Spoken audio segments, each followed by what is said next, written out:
next Labour Party conference, they probably rough him up and kick him out like that poor old bloke a couple of years ago. Do you remember him? Of course. Orwell was a socialist, all right, but his version was based on dignity and democracy, not bullshit and bullying. He'd have had a field day with his poxy coalition and made mincemeat of Murdoch. Someone once called him the saint of common decency. Orwell, that is, not Murdoch. Have a slice of that today, eh? Can you believe there's no recording of George Orwell's voice or grainy film footage to save for 2084? There are statues of Billy Wright, Thomas Cook and Andy Bloody Cat. But none of the man who gave us Orwellian, Big Brother or Brave Boxer. The Mavericks Maverick started life as Eric Arthur Blair. Can you believe that? Bloody Blair! The lying, murdering bastard! Meanwhile, Eric's parents were networking to get him into Eton, where he was supposed to sit comfortably amongst what he called the lower, upper, middle class. He lived for a while at the family home in Southbold, the soulless second home retreat on the Suffolk coast, much loved by Michael Palin, without a railway station or a bus stop. He didn't like Southwold, and Southwold didn't like him. Still don't.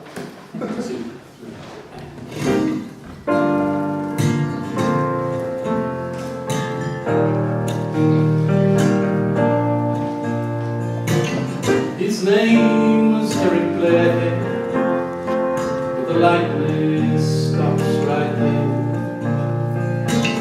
His words could all be trusted, and his mind was always fair.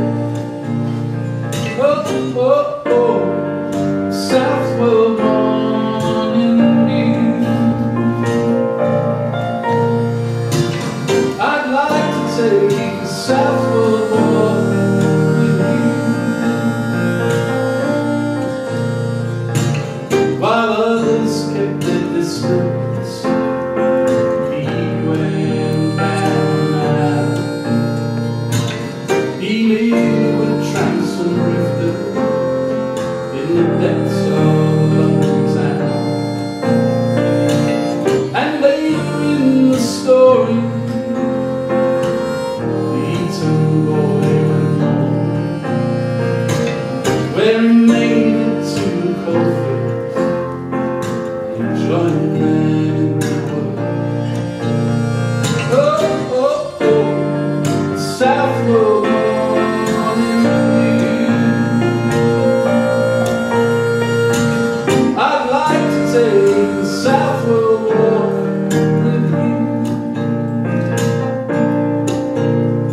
Oh, oh, oh, the Southwell born in me.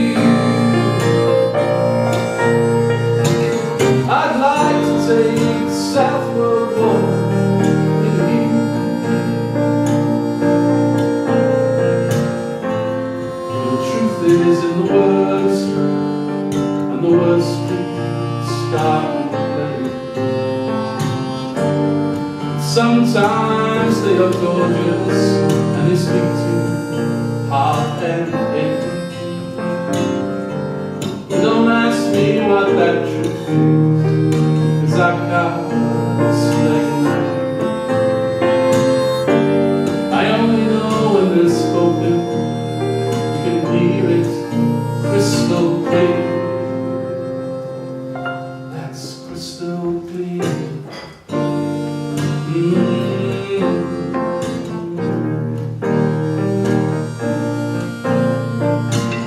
He went to do his calling in the Spanish Civil War.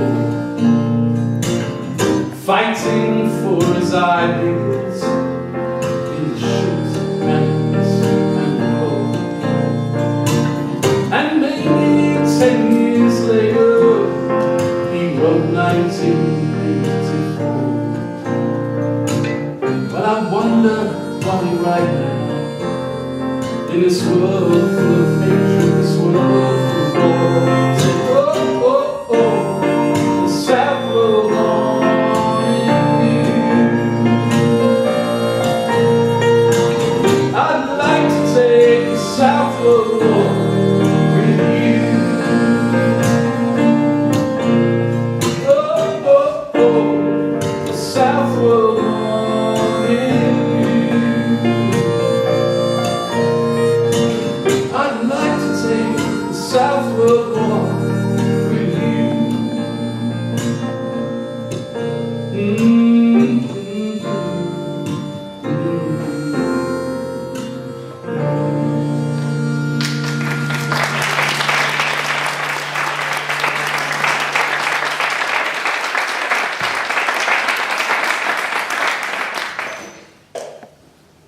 He never went to uni. No gap year for young Eric. Instead, he followed in his father's footsteps to serve the empire and became, of all things, a copper in Burma. But that was where he developed a conscience and a lifelong hatred of bullies. Orwell loved England, where the beer is bitterer, the coin's heavier, and the grass greener. And he loved nothing more than banging away on his typewriter with a roll-up of strong tobacco and endless cups of strong tea. Indian, warmed up in a pot, tea poured into the cup before the milk, and no sugar. We tramped on the way to the Kent Hotfields, took him for a toff on Hard Times, but he never affected a Cockney accent and loved it when people called him mate. But most importantly, he was obsessed with how the poor lived and how they died. He was never a well man, as you probably know. And that bullet that went through his neck in Spain, that can hardly be called health and safety now, can it? Georgie Orwell was born 110 years ago today. Happy birthday. And he died, aged 46, from TB in January 1950. Just 6 months after the publication of what he called that wretched book. 1984. He also wrote with strong tea and sympathy about another George, the middle-aged George Bowling, who badly needed to be coming up for air. I bent down to pick up a primrose. I couldn't reach it. Too much bed. I squatted down on the haunches and I picked a little bunch of them. Lucky there was no one there to see me. I stood up and I put my little bunch of primrose on a gatepost, and then, on an impulse, I slid the false teeth out of my mouth and had a look at it. If I'd had a mirror, I would have had a look at the whole of myself. And as a matter of fact, I knew what I looked like already. A fat man of 45, in a grey herringbone suit, a little bit the worse for wear, and a bowler hat. A wife, 2 kids, and a house in the suburbs written all over. But the thing that struck me, as I stood there giving my dental plate a once over, was that it doesn't matter. Even false teeth don't matter. I am fat, yes. I look like a bookie's unsuccessful brother. No woman will ever go to bed with me unless she was paid to. I know all that, but I don't care. I don't want the women. I don't even want to be young again. I just want to feel alive. And I did, that moment, as I stood there looking at my primrose. I wonder, why is it that we're all such bloody fools? Why don't people, instead of the idiocies they do spend their time on, just spend their time looking at this pond? Oh, the stuff that's in there. Newts, water beetles, water snails, caddis flies, leeches. God knows what else you can only see under a microscope. The wonder of their lives down there under the water. You could spend a lifetime, 10 lifetimes, just looking into this one pool and never get to the end of it. And all the time, there's that feeling of wonder, that indescribable flame. It is the only thing worth having. And we don't want it. But I do.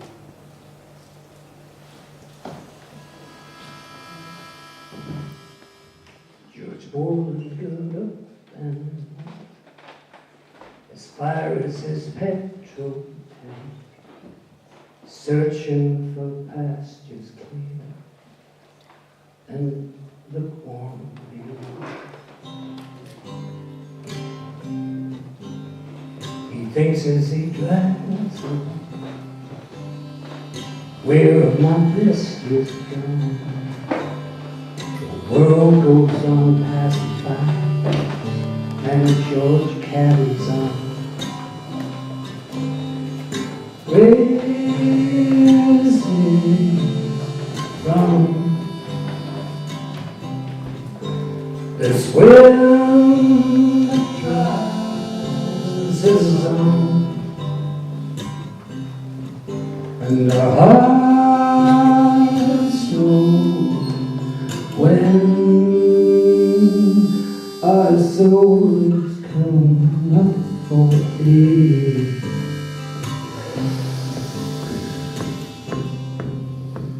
He drives to his childhood town and wonders what it's like now. He blows and drives along to his secret one. The town pond is now done, the fish and the moose have gone. He smiles as he turns around to the water come. Where's his from? This wind that drives us on, and our hearts know when our souls coming up for air.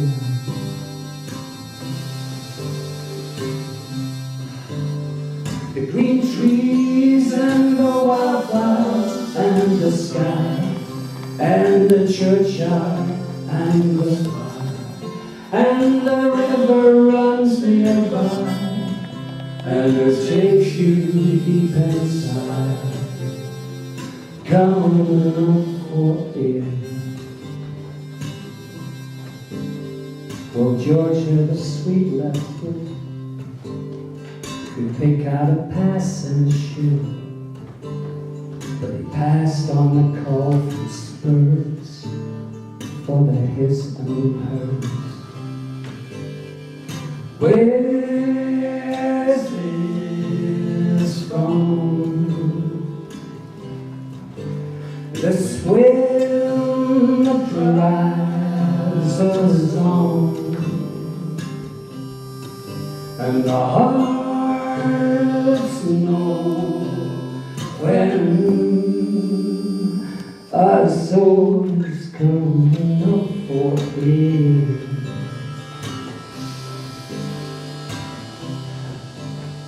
The green trees and the wildflowers and the sky and the churchyard and the spire and the river runs nearby and it takes you deep inside, coming up for air, coming on up for air, Coming on up for air. coming on up for air, Coming on up for air. coming on up for air. Coming on up for air.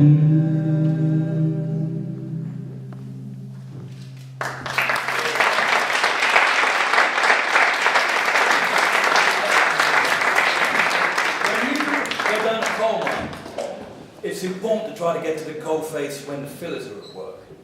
This is not easy, because when the mine is working, visitors are a nuisance and are not encouraged.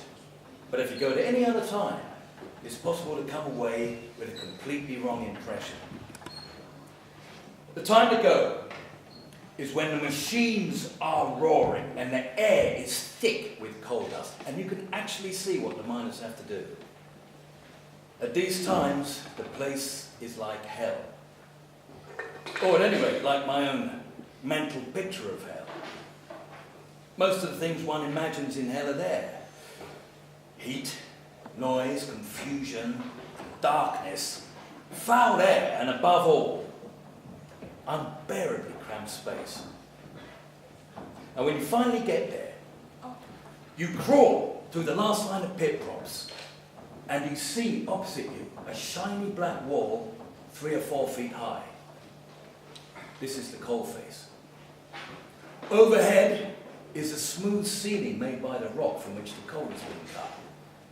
Underneath the rock again, so that the corridor you are in is no higher than the ledge of coal itself. Probably not much more than a yard. And a first impression is the frightful, deafening din coming from the conveyor belt which takes the coal away. You cannot see very far because the fog of coal dust throws back the beam of your lamp.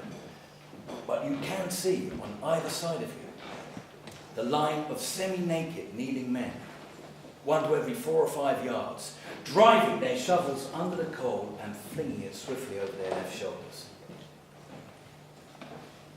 It's impossible to see the fillers at work without feeling a pang of envy for their toughness.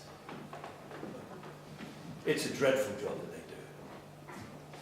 It's an almost superhuman job by the standard of an ordinary person. For they've not only got to shift monstrous quantities of coal, they've got to do it in a position which doubles or trebles the work.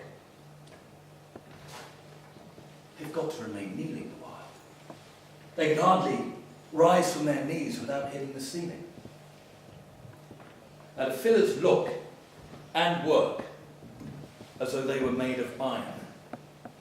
They really do look like iron-hammered statues under the smooth coat of coal dust which clings to them from head to foot. It's only when you see miners down the mine and naked that you realise what splendid men they are. Most of them are small, but nearly all of them have the most noble bodies. Broad shoulders tapering to slender, supple waists, small pronounced buttocks and sinewy thighs with not an inch of wasted flesh anywhere. You can never forget that spectacle once you've seen it. The line of bowed, kneeling figures, sooty black all over, driving their huge shovels under the coal with stupendous force and speed.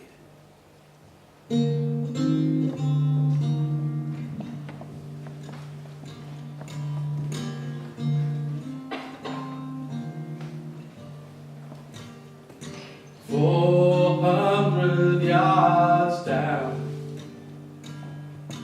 darker than we'll ever see, steeper than we'll ever be.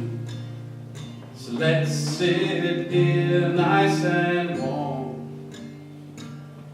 We're seated by the fireside on watch the steel-bellied miners go 400 yards down. And really that is just the start. There's still another mile to go, and there works the future. Thatcher will never know. It's 400 yards down. It's 400 yards down. It's 400 miles down. Boys, follow dads down. They're heading down the nail shop. Won't get home till after that. When they'll kick a ball about, they're hoping that there's just a chance to make it to St. James's Park. 400 yards down. The heat of noise and dirt and dust is something you can never trust. And try working just one day. Mining the hardest vein.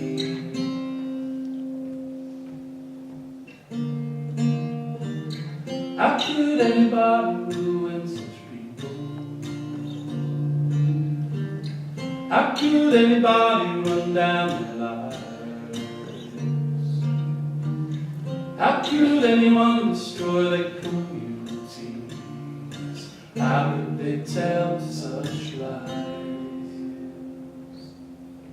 400 yards down. A shift lasts 7 hours or more, half naked in the dirt and soil. There's no time to sit and rest. 10 minutes perhaps for tea and scram, like the feeble light of the Davy land. And 400 yards above, the rumours spreading thick and fast. Boys are trapped by a pitted blast. Press cameras snap their souls. Eyes open but heads held low.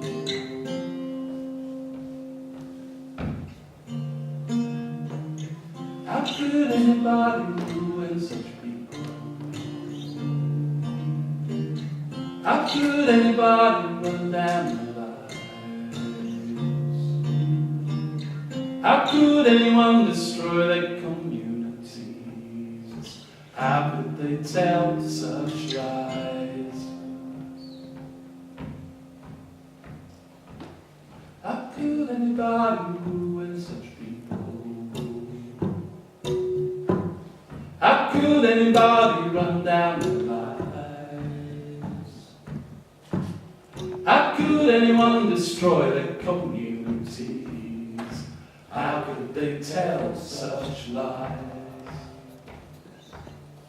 Some things are not right.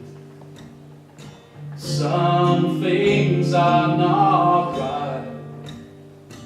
Some things are not right.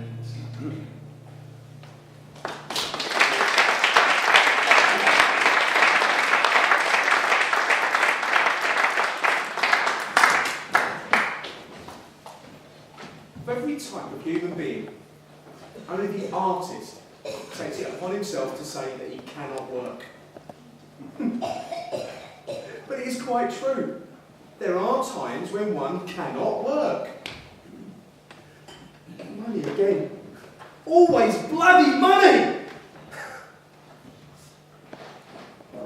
A lack of money means discomfort, means squalid worries, means a shortage of tobacco, means an ever-present consciousness of failure.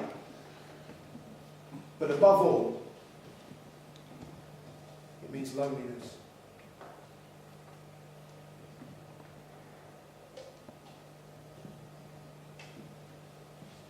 And in loneliness, no decent book has ever been written.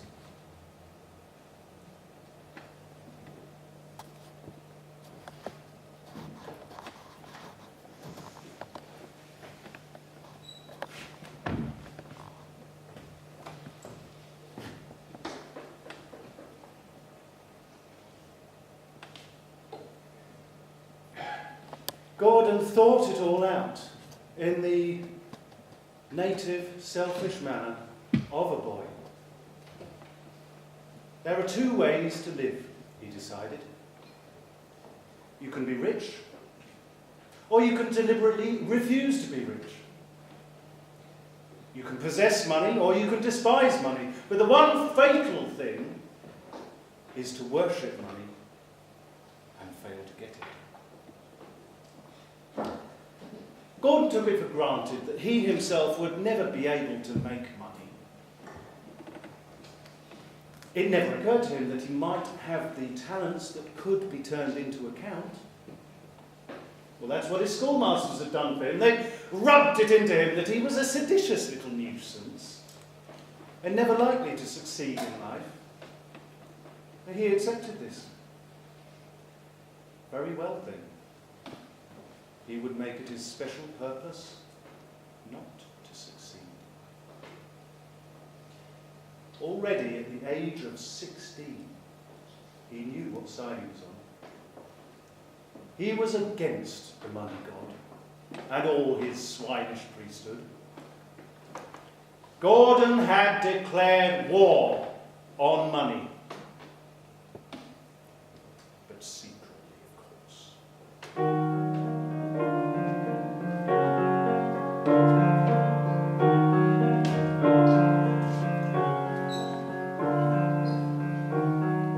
Dusty bookshop, Orwell sets the scene. Gordon comes stock, adrift without a beam. Our copywriter thinks it's all beneath him, just a scheme. Take on serious money, count the cost. The money god we our little boy lost. Gordon fought, but somehow knew they'd always take the loss. But the mundane life, it's not for Gordon. All the petty lies, the waste, the boredom. A life spent on nothing more than their precious aspidistras. Gordon found a way out of his pain. A lovely girl, Rosemary was her name. But Gordon made a mess of that, he didn't know when to wait. But the mundane life, it's not for Gordon. All the petty lies, the waste, the boredom. A life spent on nothing more than their precious aspidistras. Come on, Gordon, move on, don't stop, there's no time to waste. The lovely Rosemary is waiting for her mate. But the mundane life, it's not for Gordon. All the petty lies, the waste, the boredom. A life spent on nothing more than their precious aspidistras. Gordon finally got the things he needs and married Rosemary on Albion Street. And soon you'll hear the lovely sound of tiny, tiny feet. Well done, Gordon, you moved on and didn't stop. There's no time to waste. And now the aspidistra standing in its space, taking pride of play.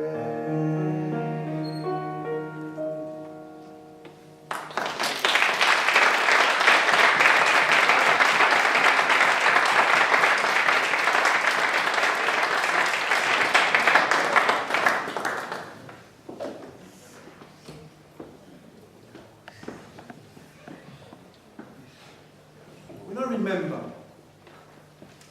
oh how vividly, his shabby uniform and fierce, pathetic, innocent face. The complex side issues of the war seem to fade away, and I see clearly that there was, at any rate, no doubt as to who was in the right. In spite of power politics and journalistic lying, the central issue of the Spanish Civil War was the attempt of people like this to win the decent life which they knew to be their birthright. It's difficult to think of this particular man's probable end without several kinds of bitterness. When one thinks of all the people who support or have supported fascism, one stands amazed at their diversity. What a crew. But the clue is really very simple. They are all people with something to lose, or people who long for a hierarchical society and dread the prospect of a world of free and equal human beings.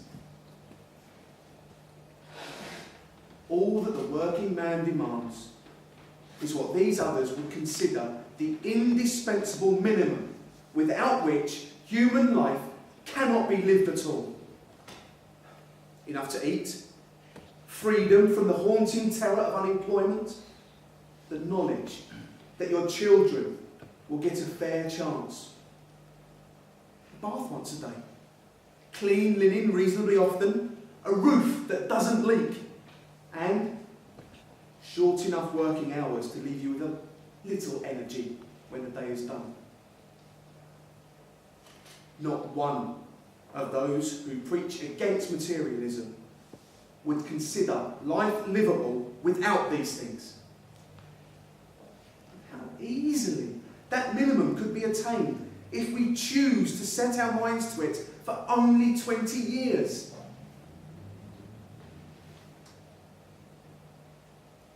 How right the working classes are in their materialism. I never saw that Italian militiaman again, nor did I ever learn his name. It could be taken as certain that he's dead. Nearly 2 years later, when the war was visibly lost, I wrote these verses in his memory.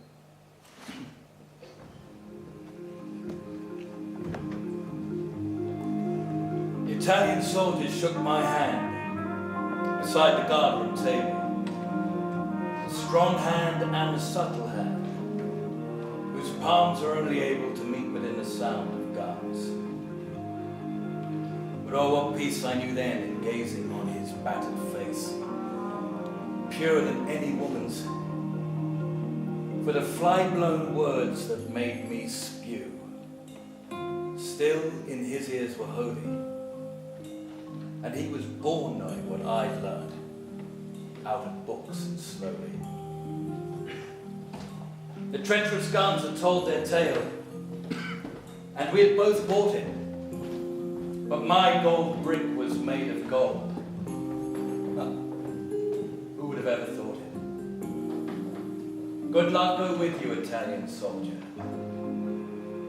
But luck is not for the brave. What would the world give back to you? Always less than you gave. Between the shadow and the ghost, between the white and the red, between the bullet and the lie, where would you hide your head? For where is Manuel Gonzalez? And where is Pedro Aguirre? And where is Ramon Federosa? The earthworms know where they are. Your name and your deeds were forgotten before your bones were dry. And the lie that slew you is buried under a deeper lie. But the thing that I saw in your face, no power can disinherit. No bomb that ever burst shatters the crystal spirit.